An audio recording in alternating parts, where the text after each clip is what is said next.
ઓવૈસીએ હવે સાઉદી સમક્ષ પાકિસ્તાનની પોલ ખોલી કહ્યું, ભારતમાં 24 કરોડ મુસ્લિમ સુખ શાંતિથી રહે છે. ઘણા નેતાઓ ઓપરેશન સિંદૂર અને આતંકવાદ પર ભારતનો સ્ટેન્ડ વિશ્વ સમક્ષ રજૂ કરવા માટે વિવિધ દેશોમાં ગયા છે, જેમાં ભારતના ભાજપના સાંસદ બૈજયંત પાંડાના નેતૃત્વમાં એક સર્વપક્ષીય પ્રતિનિધિ મંડળ સાઉદી અરેબિયા પહોંચ્યું, જ્યાં રિયાદમાં એઆઈએમઆઈએમના વડા અને સાંસદ અસદુદ્દીન ઓવૈસીએ ભારત પર પાકિસ્તાનના હુમલા વિશે વાત કરી હતી. આ સાથે મુસ્લિમો ભારતમાં કેવી રીતે રહે છે તે અંગે પણ વાત કરી હતી.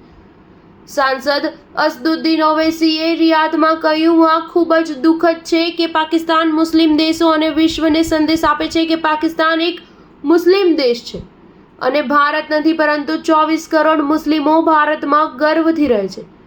આ પાકિસ્તાનનો ખોટો પ્રચાર છે કે તે મુસ્લિમ દેશ હોવાથી ભારત તેને નુકસાન પહોંચાડી રહ્યું છે. પાકિસ્તાનના આતંકવાદ પર નિશાન સાધતા ઓવૈસીએ કહ્યું કે જો પાકિસ્તાન આ આતંકવાદી જૂથોને રોકે છે તો દક્ષિણ એશિયામાં સ્થિરતા આવશે અને પ્રગતિ થશે.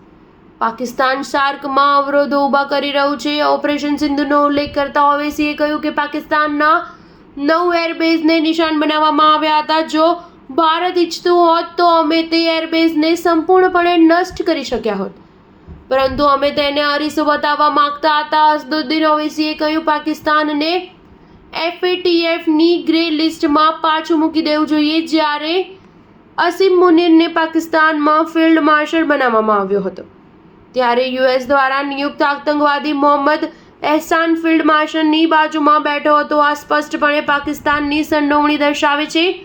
આતંકવાદી જૂથોને ત્યાં તાલીમ આપવામાં આવી રહી છે અને આખું કામ ભારતને અસ્થિર કરવાનું છે, જેથી ભારતમાં વધુ હિન્દુ મુસ્લિમ રમખાણો કરાવી શકે. સ્ટાર ન્યૂઝ 7 હંમેશા સચ્ચાઈની સાથે.